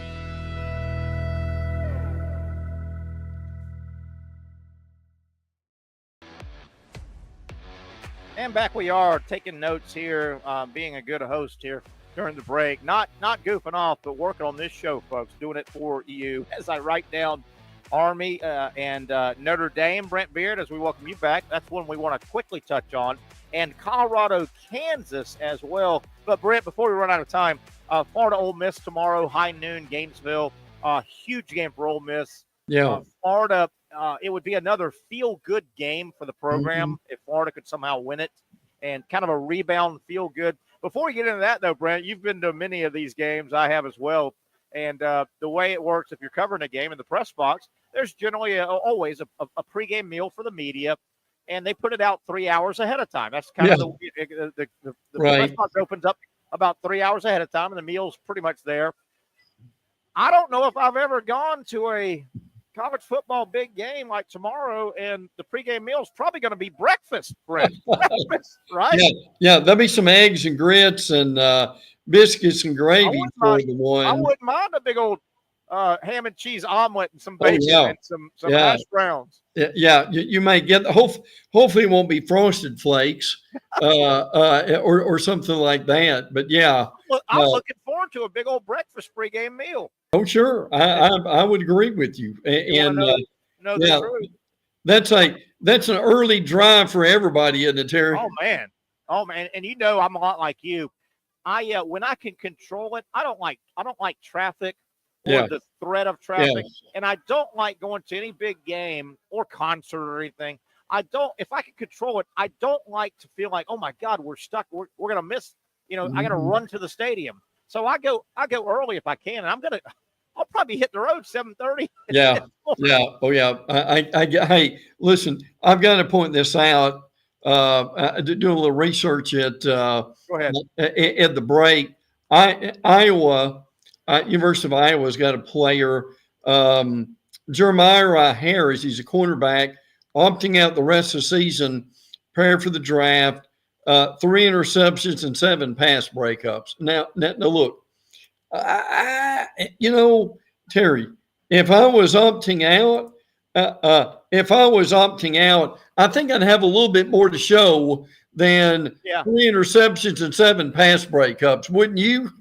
You would think, and I'm being silly and facetious here, but wouldn't the best thing he could do to prepare for the draft be go intercept a couple more passes? That's what I mean. Go get a couple more pass breakups. Oh yeah. I mean, yes. You know, and hopefully he'll do okay. But there's no doubt about it. That'd be the best thing he could do. Play your last 2 games and get into a bowl game. Ironic. We're in that position. Brent, Ole Miss comes into town. Speaking of irony, we were talking before the last segment, I think, when we brought you on. If you gave Gator Nation, I know the Scott Strickland letter that came out supporting Napier, I get all that, but if you were to do a straw poll of Gator Nation and said, within reason, legitimately, who would you want as your football coach? I've got to believe the guy that's going to come in and stand on the other sideline, the opposite sideline, the visitors, Lane Kiffin, would probably get 70% of the vote. How ironic is it that he's coming in to Gainesville this week? And I don't want to say if he's given a chance, because most coaches should score as much as they can. But, my God, you got to believe Lane Kiffin would love to put up a big old knot on Florida State. Well, Well, we said on Wednesday, didn't we, Terry, or maybe Monday? Isn't he auditioning for the job in the future? You would think, and I know you're on with Shane Matthews all the time. We both love Shane. I've known Shane a long time, and he makes no bones about it. Keep in mind, Shane is born and raised in Mississippi. Yes. He's got deep contacts there. His father played for Ole Miss. His mother cheered for Ole Miss. Shane Matthews makes no bones about it. He says, I'm telling you, Lane Kiffin has always wanted that Florida job. Right. Well, but look, Terry, you and I both know it's not like Lane's a pauper right now. If they make the playoff, he'll get another raise. So he'll be close to $9 or $10 million. And for crying out loud, all Lane's got to do is wait another year or two. And look, he may have the job of his choosing, frankly. Now, if that happens, see, I'm not so sure that the timing would ever work out again between Lane and Florida if he doesn't get it now, and it looks like Napier's going to be around another year, even next year. What if Lane goes to Ohio State or somewhere? The timing may not work out, but we'll see. Oh, what do you think? Where do we attack this thing first? Can Florida block Princely and all those guys? Well, Ole Miss is where they're at now, not because of their offense the last 2 years. It's because of the revamped defense. There's no doubt. Can Florida block them? Is that goal? Yes. Storyline number one? Yes, it has to be. I don't think there's any doubt because Pete Golden's done a good job. They've got 46 sacks on the year. Now Oklahoma's, I think, leading the league in sacks, but Ole Miss is next to that. Jackson Dart. By the way, Terry, how about this? Jackson Dart's 400 passing yards away from Eli Manning's school record of 10,000. How about that? And Dart's been about a 2-year starter, 2.25 versus 4 years. Eli got the football early, right? Oh, yeah. Well, and look, and by the way, when Ole Miss holds his opponents to 21 points under Pete Golding, they're 18-1. Wow. Listen, help me on this. I understand Trey Harris is back. I haven't heard definitively. But I can tell you this.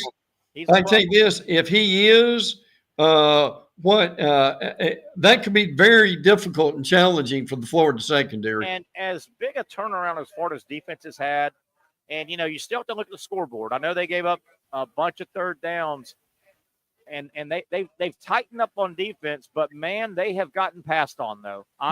There have been receivers wide open. They struggled in the back half, and the last 2 weeks, the Georgia game and the LSU game, there were guys wide open. Yeah. I mean, wide open. Well, I've got to believe it, Terry, in this game. I mean, anything can happen.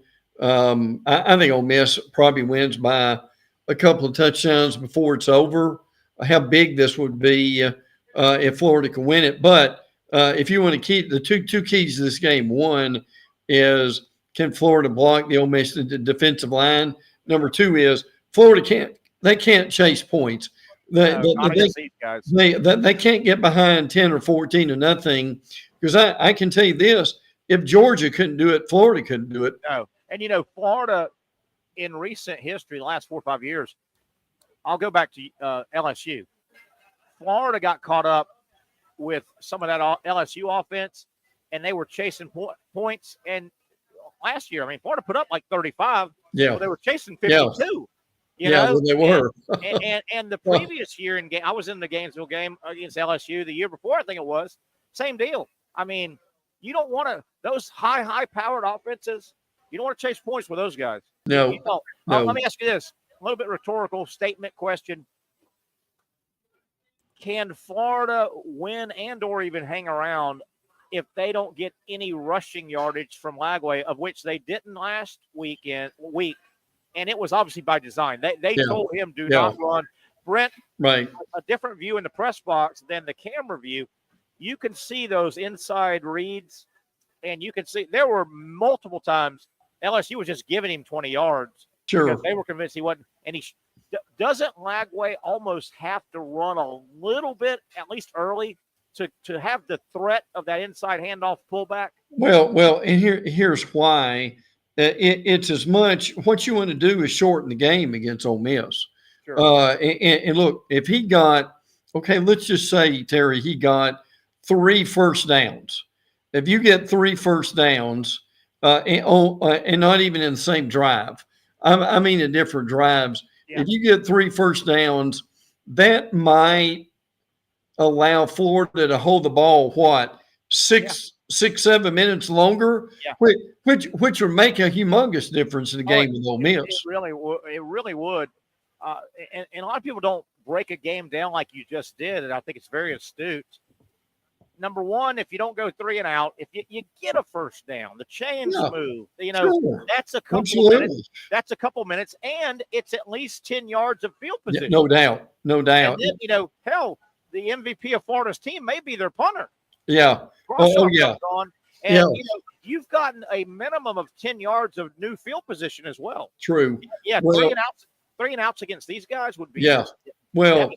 And look what that would mean, not only with field position, but you may get 9 more points out of Trey Smack, or something of that nature. So I think my thing for tomorrow, Terry, is don't go backwards if you're Florida. Yeah. They don't. And look, good and well, Lane would like to put it on him if he could, just to show that he's still the guy. Yeah. But the reality is, no, don't give a A&M or Miami performance in this game if you're Florida. And Florida really dodged a bullet last Saturday against LSU. That was a atrocious start for the Gators. Yeah. I mean, what was it? I was up there in the press box, and we were talking among ourselves, even including plays that didn't count. Florida had, because of a penalty, Florida had 5 penalties in their first 6 attempted offensive snaps. Florida had, 3 snaps in the game, and they already had accumulated 20 penalty yards. I mean, you just can't do that. No. I mean, the only way you can do that is if you're the best team in the country. Right. And that'll still cause you problems. That sure it will. They've got to get off a better start. Not even a better start, at least a neutral start, not a negative start like that. I mean, Ole Miss will be up 21-0 in a heartbeat. Oh yeah. Well, look, I'm not saying they would win, Terry. If Florida won this game, you're looking at, and I'm not trying to be, degrading anybody, but you're looking at if they were to win this game, going from the Birmingham Bowl or the Gator Bowl to maybe one of the Orlando Bowls, or even Tampa. Is that feasible? Well, it might be feasible in this state if you're Florida. Yes. Now you're talking a 7-5 record that probably should not send you to the Citrus or the Outback. But if you're Florida in your home state and on a massive upswing, if all that happened, you would have then rolled into Tallahassee and routed them, and you would have had easily a top 5 next year Heisman guy named DJ Lagway that everybody wants to see. Oh yeah, right? Everybody wants to see him. Well, look, and let's be honest here. Another reason would be right now an excited Florida fan base. You don't tell me they wouldn't travel and fill up Orlando or Tampa on with a bowl game they haven't had in a while. And this is no inside scoop, but I've got 2 or 3 Gator Bowl contact guys. They started saying a week or so ago, "Hey, we would army crawl on glass, absolutely, to get Florida if they qualified." Yes, with DJ Lagway. Yeah, they would army crawl on glass. And Brent, we haven't even talked. My God, a Gator win tomorrow. Napier may be telling some 5 stars, "I don't know if I got room for you." I mean, recruiting took a massive bump it up. really would be. Now, again, these guys that bumped last week, they haven't signed yet, but recruiting took a massive bump up in Gainesville last week after the win. Yes. Can you imagine if they somehow pulled this game off? And by the way, signing day, it's not like they would have to fight these guys off for another 2 or 3 months. Signing day is a couple of weeks away, Brent. It is. It is. Away. Yeah, and sometimes our listeners may not be aware of that they've changed it to that first Wednesday. So yes, that's going to be huge. But look, few schools right now have had the momentum over the last week that Florida has. Florida staying with the Gators. They're another possible big boost. I think Montrell Johnson got a few carries. Yes. LSU, not a lot. Right. Florida's got a nice little young rotation. Ball and those guys. That's a nice rotation. Yeah. But boy, you add one more set of fresh legs. If Montrell can give you 10 or 12 carries, because Florida, they'll take as many deep shots as Lagway can complete. But Florida, to really win that game tomorrow, they better be in that 175 yards on the ground area, right? They've got to run the ball. Yeah. That way you can control the clock and be able to have field possession. That would do them wonders. It would be a real pleasant surprise to see it, but look, it's a lot more possible than it was a month or 2 ago. I'll tell you from my bird's eye seat, Saturday, Florida LSU, Lagway got the big start, played the whole game. Lagway is not ready to throw the ball 40 times because they can't run the ball. He's not ready. Brent, I'm telling you, Saturday against LSU, particularly in the first half, and I don't know if I think it's because he hasn't taken that many Division I snaps. Right. He's also was rusty, you got to believe. But in that first half, I don't know how it looked on TV. Lagway was late on about 3 or 4 passes in the first half. He was late. And he got lucky on a couple of non-interceptions. He did. Oh, they dropped a couple of them. They got did. Real lucky. Yes. I'm hoping, but he was a split second late with several of his passes. He's not ready to pass Florida 50 times to a win if they can't run. He may turn into that guy, but he is not. He's not beating Ole Miss if they throw it 40 times out of desperation, not because the game flowed that way. What they need to do is what Alabama's doing now is Jalen Milroe is running the ball 10 to 15 times a game, and he has thrown the ball 15 to 20. Look, you're never going to beat anybody throwing the ball 50 times. That's just it's rare. In today's game, that's a real mistake. Well, it was rare for Coach Spurrier to win games throwing it. Now they threw it all over the place, but they hid how they threw it. Yeah, they did. They they ran to they threw to run and run to throw. You know, Spurrier had a balanced much more balanced offense than the title fun and gun would. The running game was big part of Spurrier's passing game. Balance to keep guys off your quarterback. Right? Yeah. Well, look, and they had backs like Fred Taylor, who could, you're throwing the ball, then you hand it Fred, and Fred goes 70 yards. And you know, frankly, Lane Kiffin's offense is a lot like that. It is very much. He has a lot of pretty passing plays and the Trey Harrises and all these receivers, but he just as soon gash you with those backs. And Kiffin's got a nice running attack when his offense is working. He runs it down your throat, doesn't he? Yeah, he does. Key word is balance. Now they missed Junkins, who went to Ohio State. Really do. Badly. Now they've got Ulysses Bentley, who certainly is serviceable, but that's what a lot of people don't understand is Lane loves to run the ball, and that sets up a lot for them to be able to do. Boy, Kiffin has that great it factor too. He is so established now that the quarterback position across the team, they just believe in their coach. And that Jackson Dart might be a 3-star. He's a 4-star playing for Kiffin. And he's confident because he feels like his guy knows what the hell he's doing and he knows what he's calling. Yeah. I love Kiffin. I'm a big Kiffin guy. I am too. I think he's matured into a really good, big time coach. And I hope he stays in college football. I hope he doesn't want to go back. I don't think he'll try the NFL again.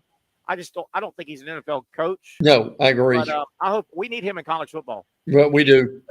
Brent, we missing anything? I think we both think it's winnable for Florida, but boy, they got to play a clean game tomorrow. They do. They really do. And there's no doubt there, the Ohio State, Indiana game obviously is big. Yeah. They'll have a lot to do with where we're going.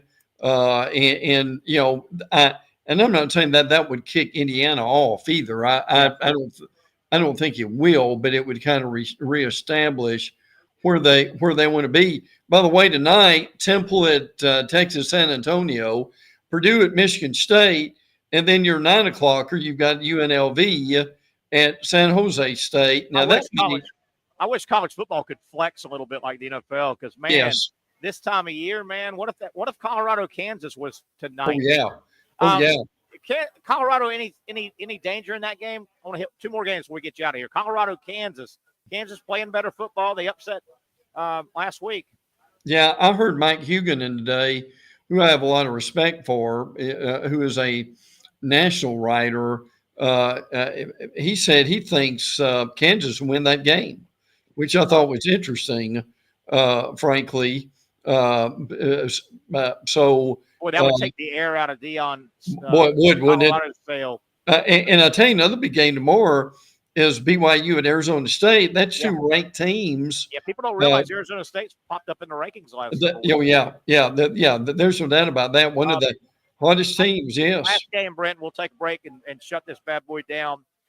Everybody knows I'm not. I don't ever hide it. I don't like Notre Dame. Never have. I just don't like I don't like the Yankees either. I mean, we all have our Notre Dame tomorrow. Army. Notre Dame should win. I hope Army competes because Navy. They put the ball on the ground 18 times, I think, in the first quarter. But Navy ran out of the gym, and I hope Army competes tomorrow. And I don't know why. I don't like Notre Dame, but I don't want the 2 service academies to be looked at. Oh yeah, but when they can't play the big boys, and I know they're up against it because of a lot of factors. But don't you hope Army competes tomorrow? Absolutely. There are a lot of people hoping that Army could somehow win the game, and that's on NBC and Peacock at 7 p.m. Notre Dame's won 14 straight in the series, Absolutely, that would be nice to see. But look, Terry, they may. I know the roster is different. My Lord, Notre Dame may get a bigger challenge from Army than they will Southern Cal. How about that? I don't want to put you on the spot. I don't know the answer to this. The Army Notre Dame game tomorrow, it's listed at NBC Peacock. Does that mean you have to have Peacock? Or no, I think it's NBC in addition to Peacock. Now I may be wrong with that. That's a big time game. Now Terry, where's that game in the Meadowlands or it might be Yankee Stadium. It's Yankee Stadium that will be on NBC. Thank you. Yankee Stadium and NBC. There you have it. Brent, let's get out of here, buddy. I kept you too long. We got to get out of here and wrap this thing up. Have a good day tomorrow with football, and then we'll go into rivalry week. I always have trouble saying that, but you know what I mean. It's a big one. And look, by the way, Terry, here's a big thing with that. Remember, next Friday is the Egg Bowl at 3:30, and then you got Georgia Tech and Georgia at the nightcap. And our show will be on during those games next Friday. How about that? Brent, good stuff. Thank you, buddy. Enjoy tomorrow's action. That's our buddy Brent Beard. Take a quick break, come back, and we will shut this bad boy down. Hope you enjoyed the Friday edition. It has been fun. We'll wrap it up. Coming back in a few minutes from BRIX, Jack's Beach. Finally, a family atmosphere, kid-friendly restaurant with a real sports bar feel. BRIX Jack's Beach features all of that and a large, climate-controlled covered patio with misting fans and heaters for all seasons. Mix in an extremely diverse menu that features the most quality and affordable steak at the beach, and there's no reason not to enjoy your next lunch, dinner, happy hour, or big sporting event at BRIX Jack's Beach, 300 2nd Street North in Jacksonville Beach. See you at BRIX Jack's Beach.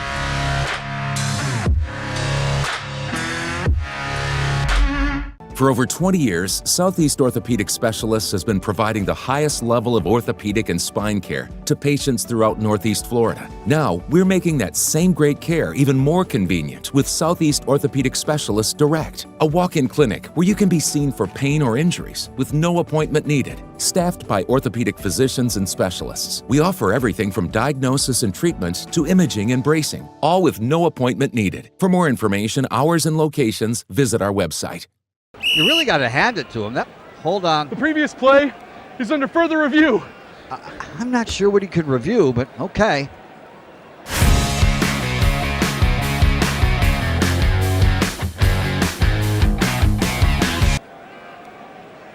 Sure has been a while. Dine in at Hurricane Grill and Wings for the football season. Well, there he is. Oh, what is that? Hey everyone, Olivia Tasley here from Action Sports Jacks to tell you all the different ways you can watch our new 24/7 network. 3 easy steps. You don't even need a pen and paper to write it down. Step number 1, download the app. Search Action News Jacks in your app store either on your phone or your smart TV. Then, once you're on the app, click on that little drop-down menu in the upper left-hand corner with the 3 little lines. That'll show you these options, and boom, right here, click Action Sports Jacks 24/7, and you will be brought to our continuous stream channel.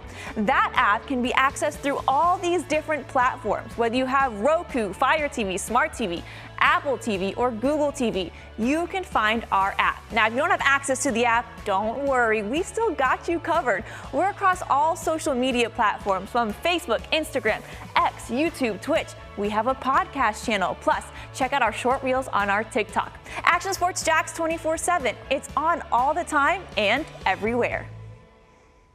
Summertime means sizzling sales at Nimnick Buick GMC. The #1 Buick GMC dealer in Jacksonville has lots of inventory to choose from with their best price guarantee. Nimnick never charges above MSRP. You can save up to $10,000 off select new GMC Sierras or get rates as low as 1.9%. You know, I'm a truck guy. GMC Sierra, my trim level is an SLT. This one's an Elevation. Pretty good looking color as well. So here at Nimnick Buick GMC, you have a lot to pick from.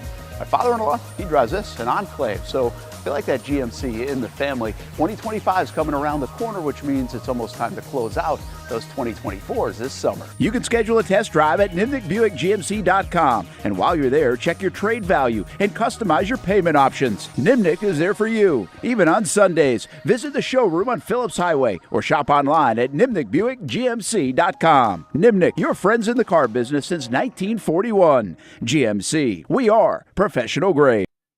All righty, the hay is basically in the barn. That'll wrap it up for a Friday edition live from BRIX Jax Beach and our week edition. Tomorrow, great college football games. I'll be in Gainesville for Florida Ole Miss. And then obviously not much of any Jaguar talk today because, well, they're off. Number one, they do not play Sunday, and nothing has happened. No news, no good, bad, indifferent, firing, just rumors galore. So you haven't missed anything around Jaguar Nation. We'll see how it goes into next week. Not apologies, but just a shocking development, man. We talked no Florida State football on Friday of college football week or season.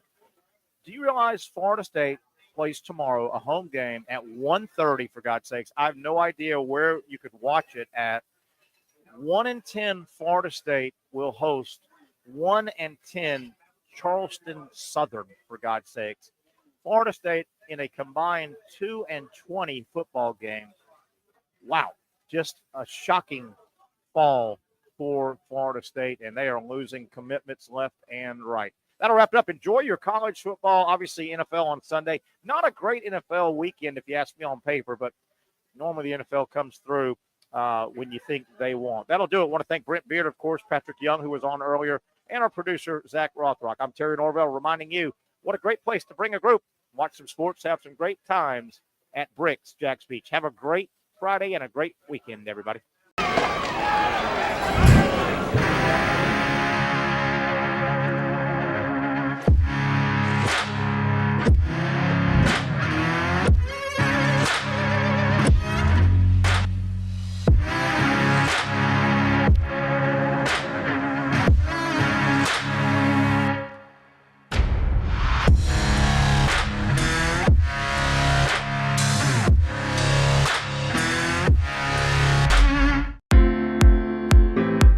At Southeast Orthopedic Specialists, we know pain and injuries can stop you from doing what you love. This is why our board-certified orthopedic specialists offer the latest in both non-surgical and surgical treatment options and create a treatment plan tailored to your unique lifestyle and goals. So, whether it is a sports injury or that nagging pain that's keeping you from doing what you love, our team has the right treatment for you. For more information or to schedule an appointment online, visit our website. Finally, a family atmosphere, kid-friendly restaurant with a real sports bar feel. BRIX Jax Beach features all of that and a large, climate-controlled covered patio with misting fans and heaters for all seasons. Mix in an extremely diverse menu that features the most quality and affordable steak at the beach, and there's no reason not to enjoy your next lunch, dinner, happy hour, or big sporting event at BRIX Jax Beach, 300 2nd Street North in Jacksonville Beach. See you at BRIX Jax Beach. You really got to hand it to him. Hold on. The previous play is under further review. I'm not sure what he could review, but okay.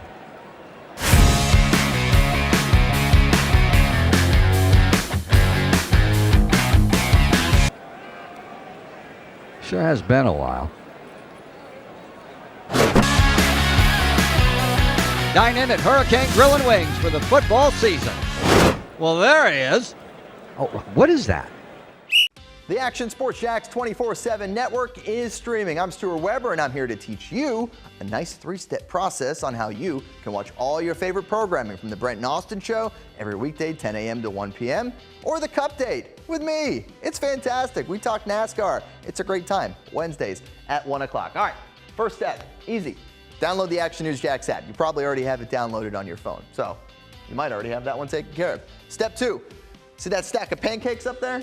You click that stack of pancakes, and it's going to bring down step number 3, which is a full screen of all the different streams that you can click on, including the Action Sports Jax 24/7 stream. You click that, the video's rocking and rolling on your mobile device. You're watching all the shows you want to, and you're having a good time. You can also do it on your smart TV with the Action News Jax Now app.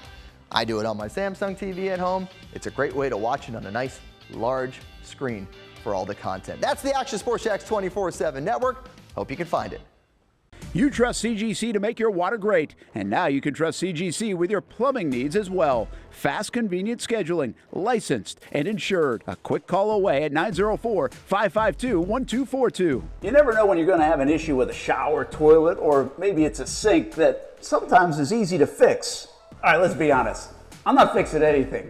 I'm totally staging this because when I have a plumbing problem, I call CGC Water Treatment and Plumbing. Trained professionals, transparent pricing, customer satisfaction. Small problem or even a bigger issue. Maybe you need a new tankless water heater or something a bit more intricate. The experts with 25 years of experience at CGC Water Treatment and Plumbing can do it all. Call 904-552-1242 or visit cgcwater.com. That's 904-552-1242 or cgcwater.com. CGC Water Treatment and Plumbing, an authorized independent Connecticut dealer. Florida license number CFC